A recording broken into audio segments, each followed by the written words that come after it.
Hi guys, we had another opportunity, to showcase some of our younger players and have a chance to evaluate some of them. We thought Chris Warren's continuing to do some good things. Obviously, things we can clean up. Still got to get that backup quarterback position solidified here coming weeks. But overall, it's been a good week, and looking forward to playing Green Bay. Questions? Looking at specifically as far as how do you determine which is going to be the backup quarterback? Is it just game performance, practice, a little bit of it? Yeah, I think, everything is made differently. Certainly, from every drill that we start with, and individual drills to group drills to then the team drills, they're all graded differently, and each one of them has a little bit more weight. Obviously, the more team situations carry more weight than the individual performance, and then you get in a game situation that carries the most weight. So, they get graded on the game reps that they've had in the preseason and the team reps that they've had in the training camp that we've had thus far. But it's been a close battle. They've both done some good things, and certainly we've seen some things that they both need to clean up, but we'll continue to evaluate as we go forward. John said he really wants to see a number 3 receiver step up here in the next couple of games. What have you seen from the guys who are contending for that spot? Well, it's been good. Just, Seth Roberts has been injured, so I haven't had a chance to see him a whole lot. Martavis has been in and out as well and been a little inconsistent. So that, more than anything, we've seen a good battle inside really with Switzer. Has done a nice job. There's just a good battle there for the inside slot. And we started out, we also played Jordy some in there at the F. So that's a position, again, we've got to get solidified. We've got to find more consistency at that spot right now going in this third game. Speaking of the receivers, what has Jordy brought to that receiver room beyond just being a professional? Yeah, great leadership, really great leadership. He's a pro. How do you define a pro? He's a guy that just shows up and does his job every day and does it to the best visibility. I think he's a great example for any of the younger players in terms of his preparation, and not only just the preparation but the performance aspect. It's one thing to prepare, but it's another thing to go out in the field and perform, and he's done that over his career, and I think that gives a good model for a lot of the young receivers to look at. You see any of the young receivers kind of gravitating toward him even more so now that training camp is done? Yeah, I think so, and I think he's got a personality that he's easy to approach. He's a very approachable guy. Again, he's a natural leader that way. Not pretentious at all, and I think that the players in that room appreciate that. He doesn't hold himself above anybody. He's willing to give out any of the secrets that he's learned along the way, and I think they all appreciate that. But not just the young players, but I know, Coop and those guys all are real comfortable with Jordy, and he's been a great acquisition for us, so excited. How do you think that Donald Penn has done in his relatively small amount of practices playing that right tackle spot, and what are you looking for from him in games there as well?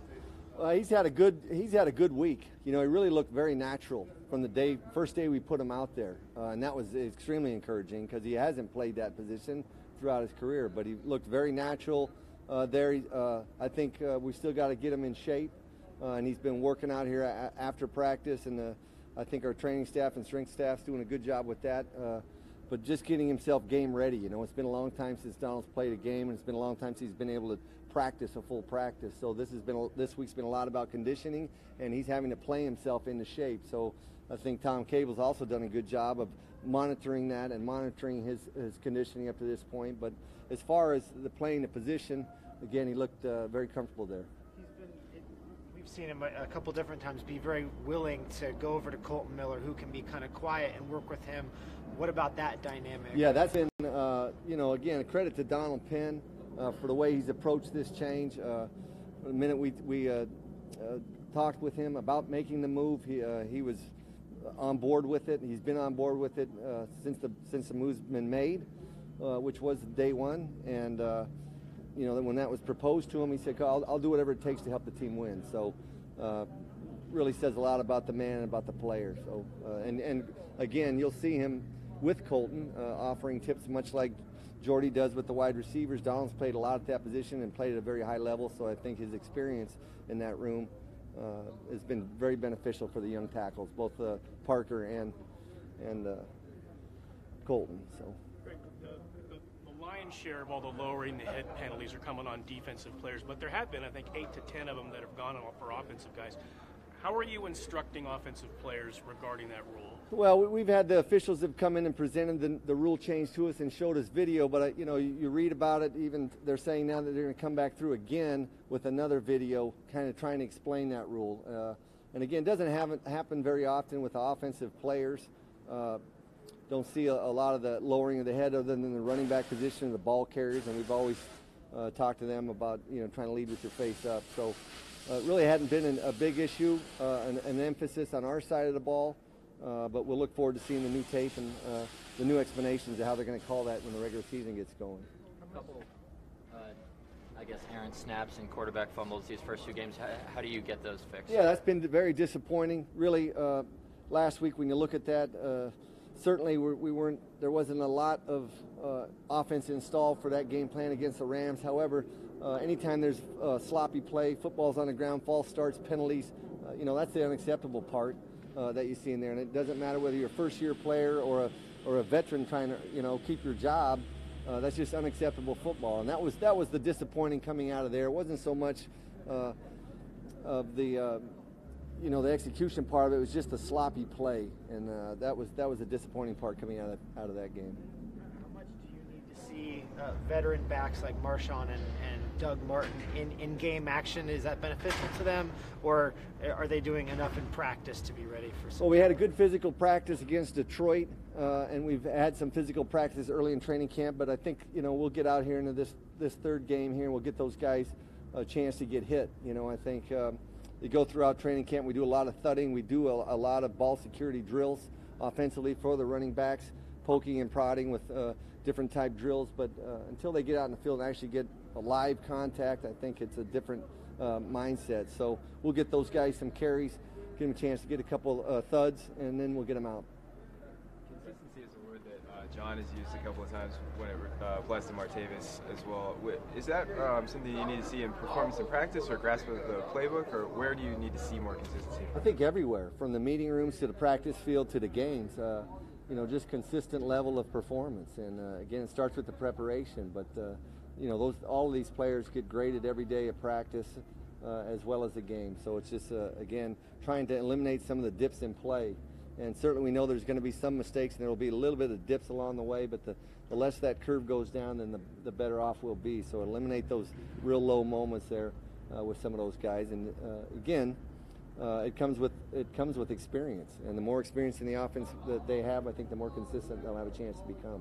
How familiar were you with Jared Cook before getting here, and what sort of impressions have you formed with him since? Well, I knew the player. I'd never had a chance to work with Jared, but I'd known different coaching circles, talked with different people about him, and always had a lot of respect for his game and the way he plays. And that hadn't changed since I've been here. I think the guy's come to work every day. He's in a great mindset right now. I think he's enjoying himself. I think he's enjoying the team. I think he's enjoying the new offense and his role in this offense. So he's been a pleasure to coach thus far, and I see that continuing as we move forward. Coach, what are your impressions of David Sharp's development so far? Is he where you'd hoped he'd be? I think all of those guys in that second line, there's competition going on there. We're looking to find certainly I think we're very comfortable with our starting five, but that's 6 and 7. There's going to be real competition for that game day active roster, and as well as the 10 or 11 that we will keep. So there's still great competition going on at that position. David's part of the competition, but he's got some other guys there as well that are playing pretty well in that position as well. So. Good? Yeah, okay. That's it. Right, thank you, guys. Yep, thank you.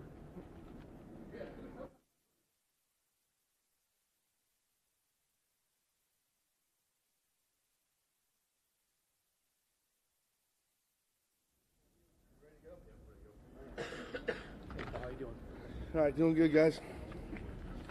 How's it going? We gonna have the power washer working while we go? Open it up. Paul, do you think you have a good handle on the lowering the head rule, or are you, like everybody else, trying to sort your way through it? I talked to a lot of coaches about it. It's just, guys get in funky positions. Sometimes it's unavoidable to get those things, and we just try to teach the players to keep the head out of it, don't duck the head, and all you can do as a coach is keep going over those things and reassuring these guys and understanding what the rules are. But it's going to be hard to I saw one the other day where the guy was coming off the edge on a rush and ducked his head and they threw a flag. So it's really all over the board with the DBs, open field things. So we just got to keep educating the players the best we can. The Carl Joseph play, first game. Yeah. When you looked at that, did you say, yeah, I can see why they called that, or were you kind of like, all right, let's try and figure this out? I actually asked the official right after the play was over, and I think sometimes when you hear the collision, it's just a natural tendency to throw the flag. When you go back and look at the film, you can clearly see his head was to the side, and it wasn't a helmet to helmet or anything like that. And I've seen plenty of these. I think there was someone told me there was 52 of them called in 33 preseason games. So, you know, I understand you're trying to make the game safer, and we're all trying to do that. So, but at some point, you know, it is football. What have you liked about what James Cowsey's done these first 2 games? He's done a good job. I mean, he's playing linebacker, which is new for him, in a 4-3. So he's getting better at that. Had interception the other day, and he can edge rush. So, and he's a smart guy. And the more, I always tell him, the more you can do to help us win, you'll be around here. So he's doing a good job for us.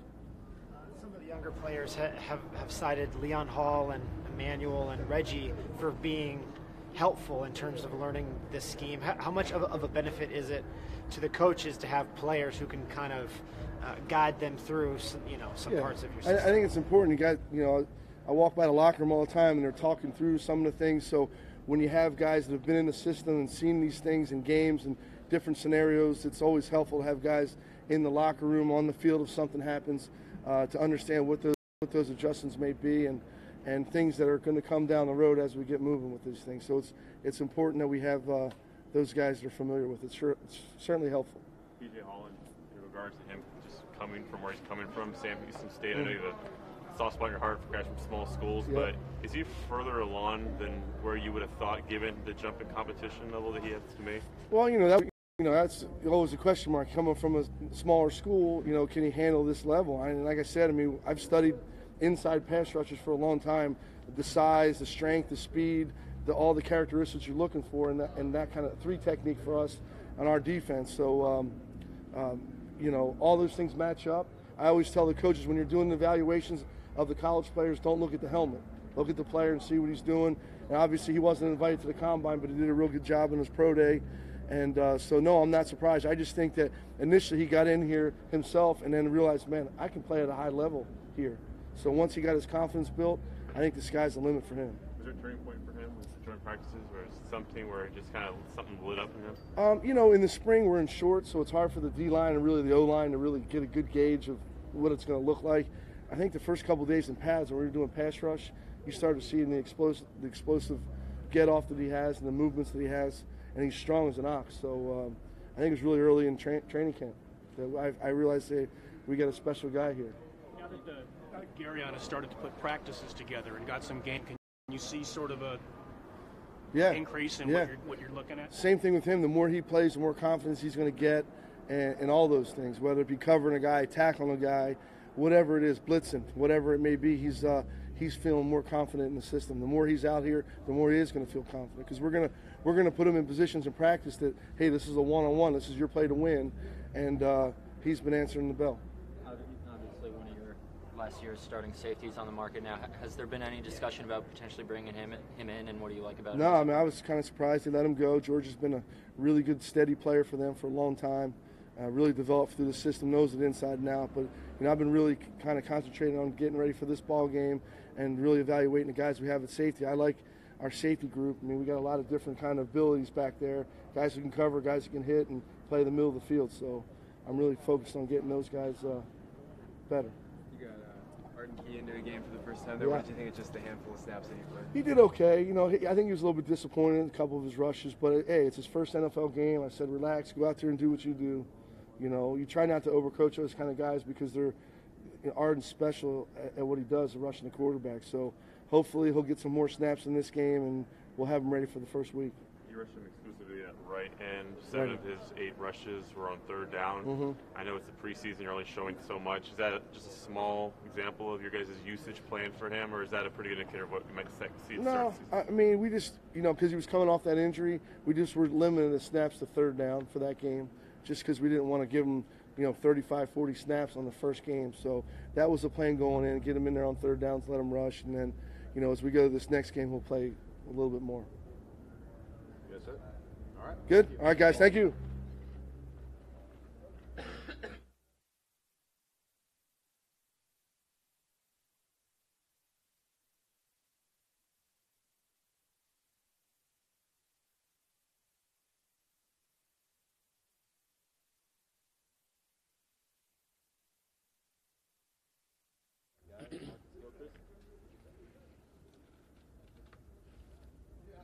Just from a physical standpoint, how are you feeling?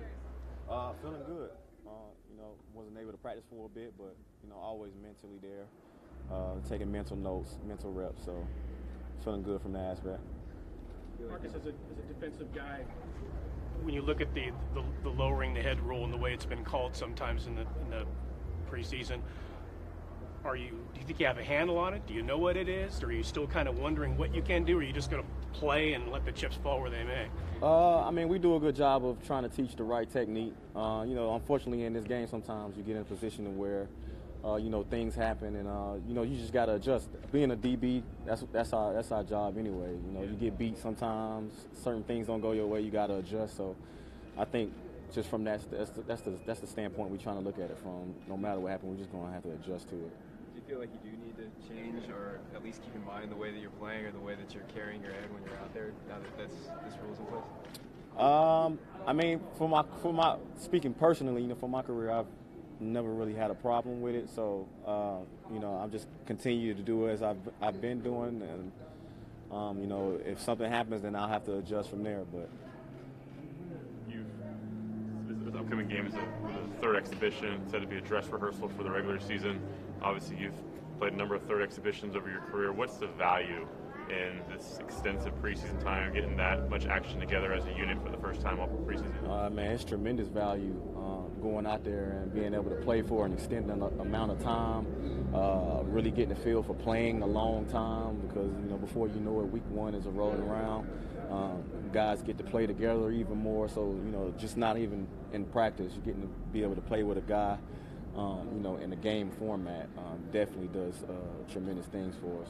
How much of it is resembling an actual game, and how much of it is still, being that it's a preseason, you guys holding back some of the things that you're doing? I think mentally we still take the same approach. We prepare the same way. Going into it this week as Mondays.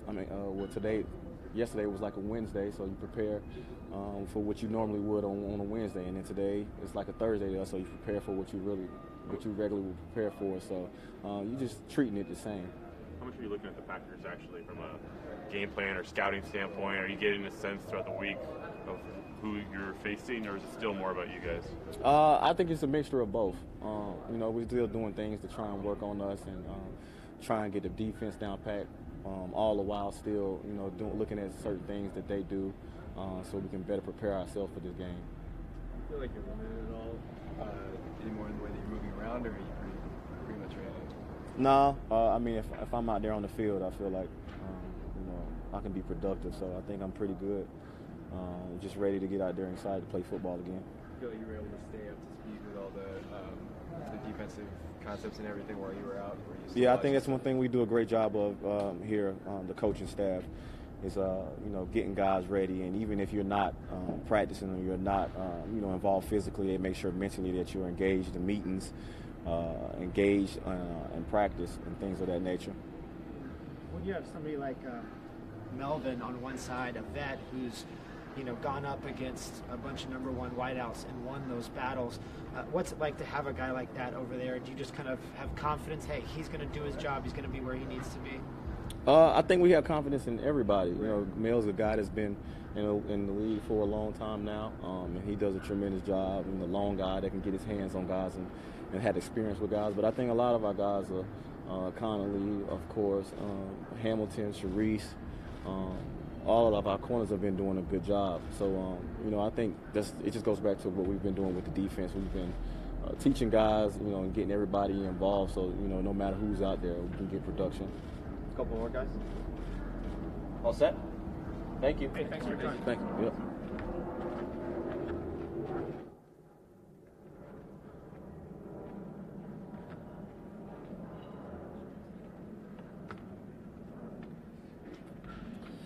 Questions for DJ, guys?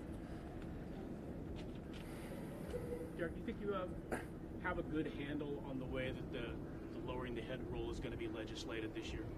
You know what? I don't think anybody knows how that's going to go. That's going to be a gray area. But all you can do is just try to play by the rules. It's going to be hard, especially for defensive players. But at the same time, if you can see what you hit, you may be in good favor with the rule. But it's going to be gray. It's going to be gray. But hopefully they won't call it too much. Do you think there's a chance that they're just kind of trying it out in the preseason, and when the regular season starts, it'll back off a little? Hopefully they can back off. I mean, especially for a defensive player, because we're hitting all the time, so it's everybody's moving. Yeah. It's very gray. Hopefully they can back off on it, and it's a moving subject right now. It's moving. Personally, do you feel like there's anything that you would have to adjust about the way that you tackle or the way that you play that's just to stay in line with this rule or to avoid possible penalties? Well, yeah, I'm a little too old to change, so it's a little. But it's of course you got to play by the rules. I mean, it's when you can tag off on a player or get your head in the right position so the crown of your head won't be down. You try to do that, but you don't slow down your play. That's how you get hurt in the league. In this league, you go fast and you play fast at all times. What have you liked about working with Markel Lee? It's been great working with Markel. He's a very athletic, physical inside backer, and we have plenty of talks about what he sees on the field as far as coverage-wise, as far as how do you fit certain runs. But he's a guy that's very smart, and he's got a bright future ahead of him. I'm excited to watch him every time I'm out there. Of course, we're going in and out. I play more on the nickel side of the ball, but he's been doing really good. Really impressed, actually. Over the course of your career, you've grown to become synonymous with leadership. To you, what does that mean? What makes an effective NFL leader? You know what? What makes an NFL leader, I believe, the accountability part of it. Being accountable to the guy next to you. And that's how you build that trust within your team. So everybody, not only yourself, but you can trust the guy next to you to play at a high level and making sure that you lead by example. Of course, you have to, vocally say things at times, but guys need to see you work and need to see you interacting with coaches or interacting with each other, and make sure you're involved.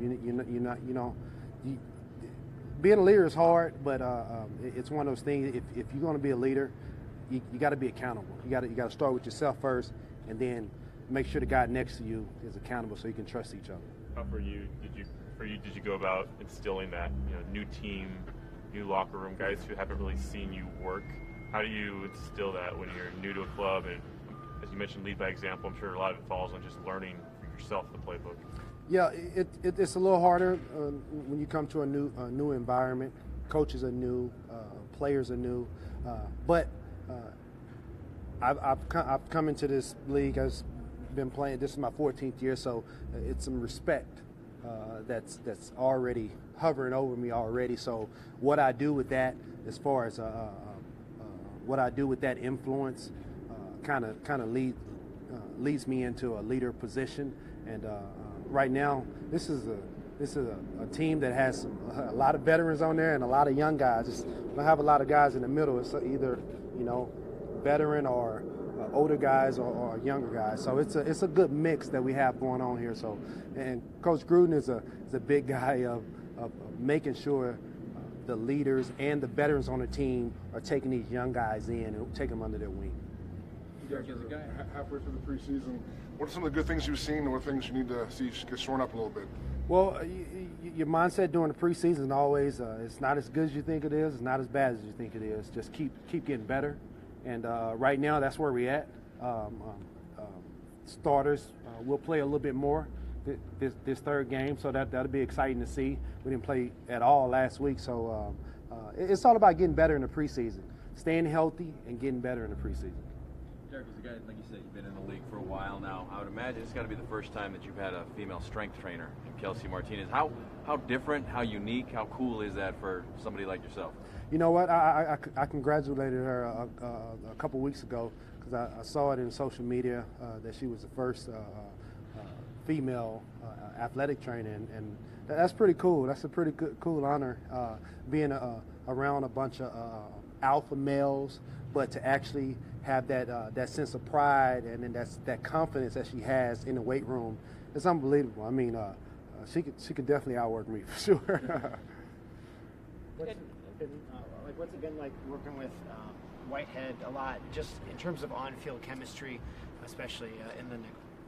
Tahir Whitehead is a seventh year player that's very gritty, a guy that's physical, can run, not a tall guy. We always, get on him because he's always have his shirt off and everything. Let us know how many muscles he has. But he's a guy I work with a lot, especially in the nickel packages. I think he's a heck of a player. Emmanuel Lamore, those guys I talk to all the time. Those are, I say, my veteran linebackers. Even though I'm 7 years older than them, they have a lot of respect in this league, and they're very, very smart players. And we have football talks all the time. How beneficial will it be to, assuming the starters get out there and play a few series, to get out there against Aaron Rodgers and kind of find out where you are? Well, that'd be cool. That'd be good. Whenever you can, in preseason, play against Hall of Fame, MVP type of players, it'd be cool. So whenever you get that chance, you got to seize the moment. Don't do anything that you haven't been doing in practice. That's why these training camps are so important. That's why I tell these young guys, when you get out there on the field, don't let the game be so big for you, like, oh man, something's different. It's like, hey, these are our keys, this is our coverage. You see this, let's do this. You just got to run a little bit faster in the game, of course, but everything stays the same. Just carry over from practice to the game. I believe it's been a while since you were last asked about the rookie defensive tackles, PJ and Mo. Mm-hmm. Over the course of the training camp and now the preseason, how have you seen them develop, and what specifically have you seen, I suppose? Well, man, those defensive tackles, 92 and 73, they're very explosive. Not big guys. When you walk up on them and look at them, they wouldn't scare you at all. But when you see them on film, you say, wow, I need these guys in my lineup. I need them rotating in. I need them getting pressure on the quarterback. They're very disruptive defensive tackles. Boy, to be that young and to be that disruptive this early, that's a good sign. I know PJ, he's a second-round pick. It's not like he came out of nowhere necessarily, but he is a guy who wasn't invited to the Combine. He is a guy who went to Sam Houston State. He's making this huge jump to the NFL. Based on what you see on film, what you've seen around here, does it surprise you how he's been able to acclimate given where he's come from? Not at all. I think PJ has handled it well. He's going to have a little chip on the shoulder, which is good. As long as you use it the right way, and he stays humble. But he's a guy that's been looked over. The Raiders we've seen something in him to pick him up as one of our guys, and right now he's proven them right. Thanks, guys. Thank you. Appreciate it.